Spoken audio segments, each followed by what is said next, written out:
And hello again from Fox News in Washington. Donald Trump is running a presidential transition unlike any other, acting in some ways as if he's already commander-in-chief. Because of that, we're calling this hour the Trump Way. The president-elect sat down with us for his first in-depth interview since he started naming his cabinet and setting his agenda for an administration that starts in less than 6 weeks. We began with breaking news. The explosive story that the CIA has determined Russia hacked into Democratic files not just to destabilize the U.S. election, but to push a specific objective. According to the Washington Post, the CIA has concluded that Russia intervened in the election to help you win the presidency. Your reaction? I think it's ridiculous. I think it's just another excuse. I don't believe it. I don't know why. And I think it's just, they talked about all sorts of things. Every week it's another excuse. We had a massive landslide victory, as you know, in the Electoral College. I guess the final numbers are now at 306, and she, down to a very low number. No, I don't believe that at all. You say you don't know why. Do you think that the CIA is trying to overturn the results of the election or somehow to weaken you in office? Well, if you look at the story and you take a look at what they said, there's great confusion. Nobody really knows. And hacking is very interesting. Once they hack, if you don't catch them in the act, you're not going to catch them. They have no idea if it's Russia or China or somebody. It could be somebody sitting in a bed someplace. I mean, they have no idea. So why would the CIA put out the story that the Russians wanted you to win? Well, I'm not sure they put it out. I think the Democrats are putting it out because they suffered one of the greatest defeats in the history of politics in this country. And frankly, I think they're putting it out, and it's ridiculous. We ought to get back to making America great again, which is what we're going to do. And we've already started the process. You've said repeatedly you don't believe the intelligence community's analysis that the Russians were involved. You take a look. They're not sure. They're fighting among themselves. They're not sure. But the question is, these are the folks you're going to have to rely on to know what's going on in the world. Of course, they've made changes, at the top. I mean, we're going to have different people coming in because we have our people, they have their people, and I have great respect for them. But if you read the stories, the various stories, there's disputing. I mean, they're disputing, and certain groups don't necessarily agree.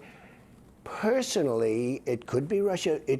I don't really think it is, but who knows? I don't know either. They don't know, and I don't know. I just want to ask you about your skepticism about the intelligence community. You are getting the presidential daily brief only once a week. Well, I get it when I need it. But is there some skepticism? First of all, these are very good people that are giving me the briefings. And I say, if something should change from this point, immediately call me. I'm available on 1 minute's notice.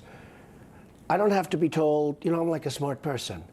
I don't have to be told the same thing and the same words every single day for the next 8 years. Could be 8 years, but 8 years. I don't need that.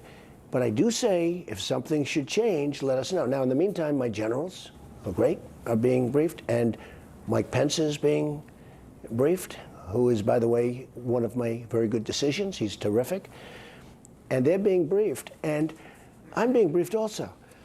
But if they're going to come in and tell me the exact same thing that they told me that, it doesn't change necessarily. Now, there'll be times where it might change. I mean, there'll be some very fluid situations. I'll be there not every day, but more than that. But I don't need to be told, Chris, the same thing every day, every morning, same words. Sir, nothing has changed. Let's go over it again. I don't need that. President Obama just ordered a full review of Russia's involvement, hacking in the election, and Democrats are now calling for hearings. Do you think this is part of an effort to undercut you? Well, it could be. I think President Obama's been terrific. He's been, very respectful of the process and everything else. So I saw that. But, and I want it too. I think it's great. I don't want anyone hacking us. And I'm not only talking about countries, I'm talking about anyone, period.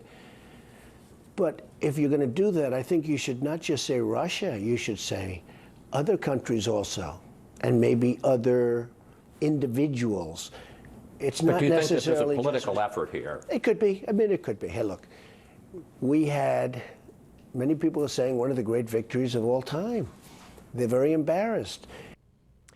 We'll have much more of our exclusive interview with Mr. Trump a little later. Who will he choose for Secretary of State? And will he really cut all ties to the Trump businesses? But first, we also went on a road trip with the president-elect to the Army-Navy game, a rivalry dating back to 1890. And along the way, we learned a lot about the style of our new commander-in-chief. We pulled out of Trump Tower in a full-scale presidential motorcade. Streets in Midtown Manhattan were blocked off, and the crowds watching signaled how they felt about the president-elect. At LaGuardia, we drove right up to Trump Force One. It was the first time we could find a president-elect was going to an Army-Navy game. Mr. Trump climbed on board the plane he says is a step up from Air Force One. Much of his team was there. Chief of Staff Reince Priebus and Senior Advisor Steve Bannon, National Security Advisor General Mike Flynn, and Rudy Giuliani, who just took himself out of the running for Secretary of State. Once we'd leveled off, I asked the president-elect about his new life. Army-Navy game. In a sense, is this your unofficial debut as Commander-in-Chief? No, it's just something I've wanted to see. It's beautiful. It's hopefully going to be a good game, but really just something I want to see. It's the armed forces the way I look at it, and I love and respect the armed forces. I mean, it's going to be, we're going to have a good time.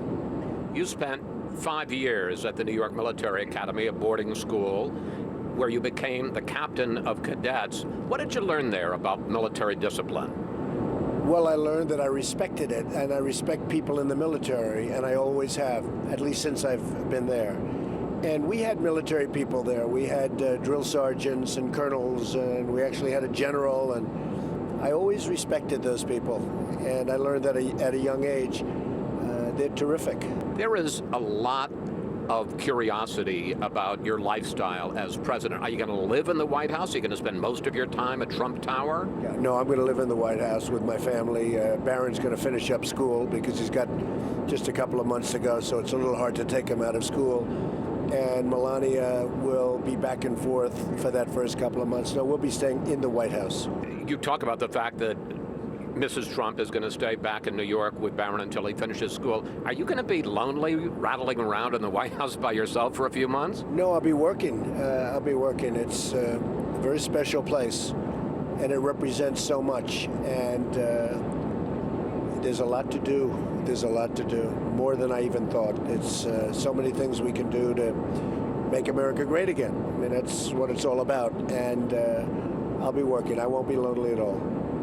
Are your daughter Ivanka and her husband Jared Kushner, are they moving to Washington? Well, we're working that out right now. They're both very talented people.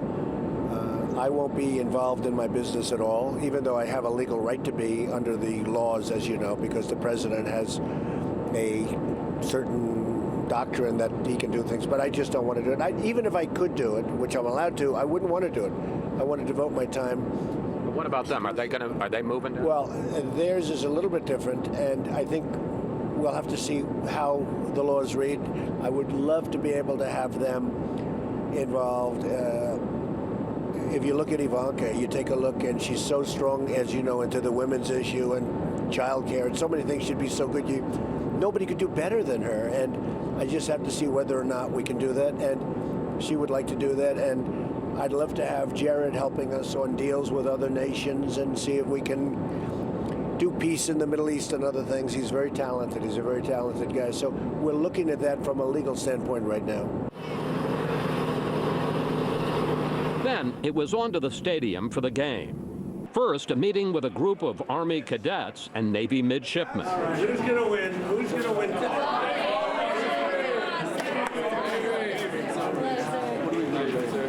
Shake hands, we're going.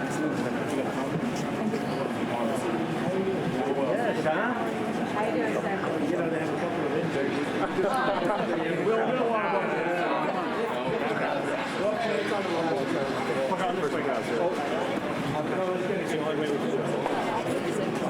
One picture.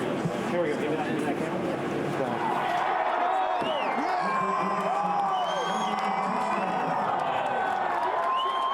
And when he appeared in public to greet the crowd from a balcony, he received a big ovation.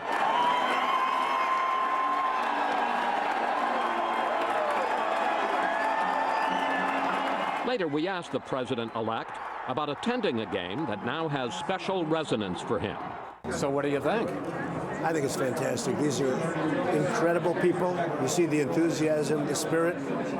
Incredible. You're going to be the commander-in-chief in 6 weeks. Yeah. You're going to be in charge of these young men and women. Thoughts about that? Big responsibility. We have to make the right decisions. It really is. It's a daunting responsibility, and we'll do the job. And if you missed it, Army beat Navy 21-17, its first victory over the midshipmen in 15 years.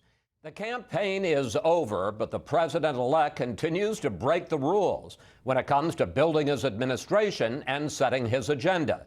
And that's where we began this part of the conversation. We're calling this program the Trump way because I got to tell you, in almost 40 years of covering presidential transitions, I have never seen anything like this. You are setting markers for foreign countries, you're telling corporations and unions what to do, and you're not even in office yet. What can we expect when you're actually the president? My attitude, I want to make good deals for this country. I don't need a $4.2 billion airplane to fly around in, okay? I don't need that. And especially when it's totally out of control because, they've lost control of it. And I let them know that I don't want this. I just see things that's so incredible. You look at the F-35 program with the money, the hundreds of billions of dollars, and it's out of control. And the people that are making these deals for the government, they should never be allowed to go to work for these companies. They make a deal like that, and then a year later or 2 years later or 3 years later, you see them working for these big companies that made the deal.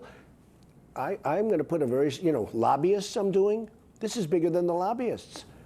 When people order from these massive companies, these massive deals, I don't want the people that are making these horrible, and they're horrible deals, the overruns, the cost overruns, I don't want them going to work for the companies after the deals are made.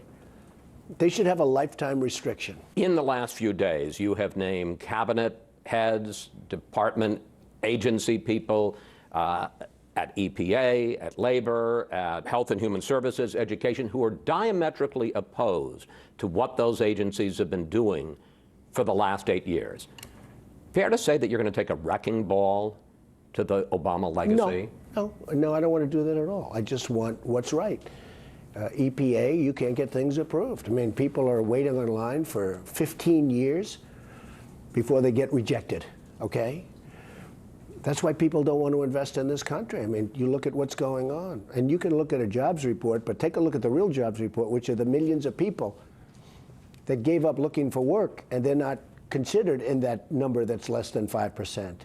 Okay? I mean, we have jobs that are in the pipeline, and I deal with all the executives, the big ones and the small ones. I have really gotten to know this country. And when you have to wait 10 and 15 years for an approval, and then you don't even get the approval, it's no good. So we're going to clean it up. We're going to speed it up. And by the way, if somebody is not doing the right thing, we're not going to approve. Let's talk about the environment, because in the last week you met with Al Gore and you met with Leo DiCaprio, famous environmentalist. And they were good meetings. And on the other hand, you appointed Oklahoma Attorney General Scott Pruitt to be the head of EPA. Speed up the process. He's been suing EPA. Sure. At one point in the campaign, you said it's a hoax. Yeah, I think it's a big scam for a lot of people to make a lot of money. In the meantime, China is eating our lunch because they don't partake in all of the rules and regulations that we do. On the other hand, you told the New York Times that you're open-minded about it. I am open-minded. So where are you on the environment? I'm still open-minded. Nobody really knows. Look, I'm somebody that gets it. And nobody really knows. It's not something that's so hard and fast. I do know this. Other countries are eating our lunch. If you look at what China's doing, if you look at what I could name country after country. You look at what's happening in Mexico, where our plants are being built, and they don't wait 10 years to get an approval to build a plant, okay? They build it like the following day or the following week. We can't let all of these permits that take forever to get stop our jobs. I won because of the fact that people that are great, great American people have been forgotten. I call them the forgotten man and the forgotten woman. They've been forgotten. And you, in all fairness, and all of the folks in your world in business, you forgot about these people. They're not going to forget about them in 4 years. They're already trying to figure out what happened. But I understood it because I understand our country. Let me ask you a couple of specific questions. Will you still pull out of the Paris Climate Agreement, which has been signed by more than 100 countries to reduce carbon emissions? Will you restart the Dakota Access Pipeline, which the Army just stopped? Okay, let me not answer the Dakota because perhaps that'll be solved by the time I get there, so I don't have to create enemies on one side or the other. But I will tell you, when I get to office, if it's not solved, I'll have it solved very quickly. Meaning you're going to start it? I'm not saying anything. I just say something will happen and it'll be quick. I think it's very unfair. So it'll start one way or the other. You'll have a decision pretty quickly. And also the Keystone Pipeline, you're going to have a decision fairly quickly. And you'll see that. Now, Paris, I'm studying. I do say this. I don't want that agreement to put us at a competitive disadvantage with other countries. And as you know, there are different times and different time limits on that agreement. I don't want that to give China or other countries signing agreements an advantage over us. You have already named 3 retired generals to top positions. Any concern about having too many military men at the top of your administration? Well, President Obama named 3 generals also, and no, these are tremendous people. Sort of, in certain cases, they transition into civilian life. But I like generals. I think generals are terrific. You know, they go through schools and they sort of end up at the top of the pyramid, and that's like a test. They passed the test of life. That's how they got to be a general and other people didn't. So I sort of like generals. And I like the 3 that I have very, very much. Have you settled on a Secretary of State? I'm getting very close. I'm getting very, very close. Do you know who it's going to be? I just have someone in mind that I think will be really fabulous. I think we're going to have one of the great cabinets ever put together. And we're getting that kind of review, which is nice. So let me ask you about Rex Tillerson. Okay. Head of ExxonMobil. Why does a business executive make sense as the chief diplomat? Well, in his case, he's much more than a business executive. I mean, he's a world-class player. He's in charge of, I guess, the largest company in the world. He's in charge of an oil company that's pretty much double the size of his next nearest competitor. It's been a company that's been unbelievably managed. And to me, a great advantage is he knows many of the players, and he knows them well. He does massive deals in Russia. He does massive deals for the company, not for himself, for the company. He's the Secretary of State. No, but I have tremendous respect for him. He's a world-class player. I'm trying to get you to say But I have others. I know you are, and you're doing very well. But I have others also that I think, I mean, Bob Corker is a fantastic guy. Mitt Romney, I've really gotten to know him, and I get along with him really well. But these are, these are all very different types of people. But when you ask me about Rex, I mean, he's a world-class player. There's no question about it. Just after our interview, there were media reports that Mr. Trump has decided to name Tillerson to be Secretary of State. He denied he's made a final decision.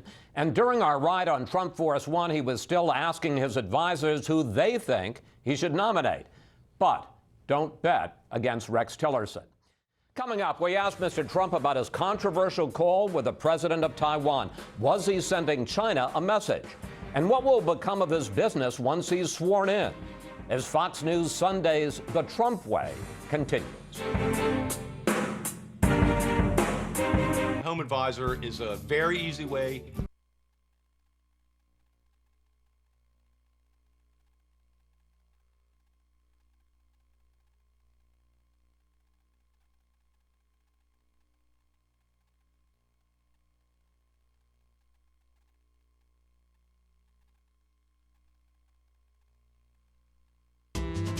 No. Barnett.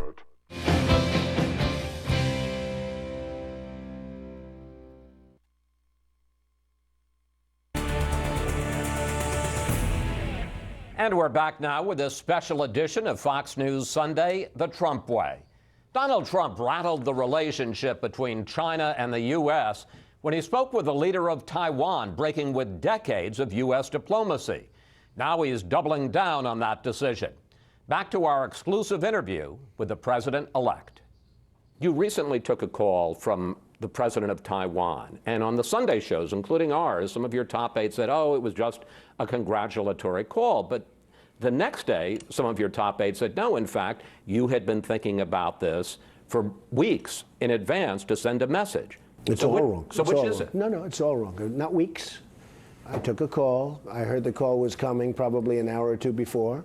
I fully understand the one China policy, but I don't know why we have to be bound by a one China policy unless we make a deal with China, having to do with other things, including trade. I mean, look, we're being hurt very badly by China with devaluation, with taxing us heavy at the borders when we don't tax them, with building a massive fortress in the middle of the South China Sea, which they shouldn't be doing, and frankly, with not helping us at all with North Korea. You have North Korea, you have nuclear weapons, and China could solve that problem, and they're not helping us at all. So I don't want China dictating to me, and this was a call put into me. I didn't make the call, and it was a call, very short call, saying, congratulations, sir, on the victory. It was a very nice call, short. And why should some other nation be able to say, I can't take a call? I think it actually would have been very disrespectful, to be honest with you, not taking it. You recently intervened with Carrier to save about 1,000 jobs from moving to Mexico. And you've said at one of your rallies, you're asking for a list of 10 companies that are thinking of outsourcing so you can call them as well. Should the President of the United States be calling companies? I mean, how would you have felt if Barack Obama gets on the phone and says, hey, Donald, here's how I want you to do business? I would have been honored. So let me just tell you. Honored? I don't have to do it myself. I have great people. We have top smart people. But it's so easy to do. And we're going to have to impose a major tax on companies that leave, build their product, and think they're going to sell it right through our border like we're a bunch of jerks. But what about the free market, sir? That's not free market when they go out and they move and they sell back into our country. But that's the free market. They made a decision. It makes... No, that's the dumb market, okay? That's the dumb market. I'm a big free trader, but it has to be fair. So what's happened is we have lost, over a period of years, short years, 70,000 factories in this country. Chris, 70,000. I always say to people, I think it's a typo. How could it be so many? 70,000 factories. We're being stripped of our workers. We're being stripped of our jobs. Our good jobs are really going down. And we've got to stop it. And the only way you're going to stop it, the nice way, is we're reducing taxes very substantially for companies, so they're not going to have to leave because of taxes. We'll be reducing regulations. Now, those are the nice ways of doing it, and everyone loves it, and everyone's happy. Businesses, way down. Also middle class, but way down. Okay, taxes and regulations. But when a company wants to move to Mexico or another company or another country, and they want to build a nice, beautiful factory, and they want to sell their product through our border, no tax.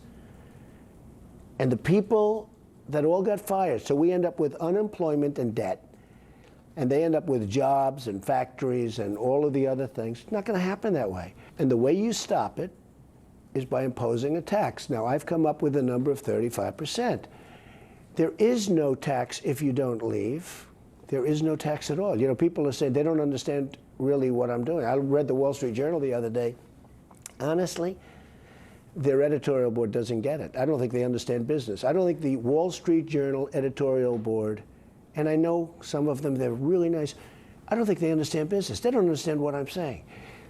There's a 35% tax, but there is no tax if you don't move. But if you move your plant or factory and you want to sell back into our country, you fire all your people, there are going to be consequences for that. There are going to be consequences. You know what's going to happen? What? I'll tell you. Yeah. Nobody's going to move. They're not going to move. They're not going to leave. They're going to stay here. You're keeping your stake in Celebrity Apprentice. According to the New York Times, you're going to shift operations, but you're going to keep your stake in your real estate business.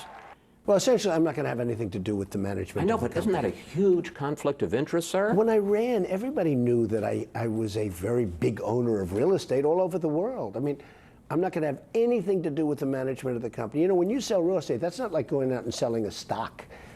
That takes a long time. I'm going to have nothing to do with it. And I'll be honest with you, I don't care about it anymore.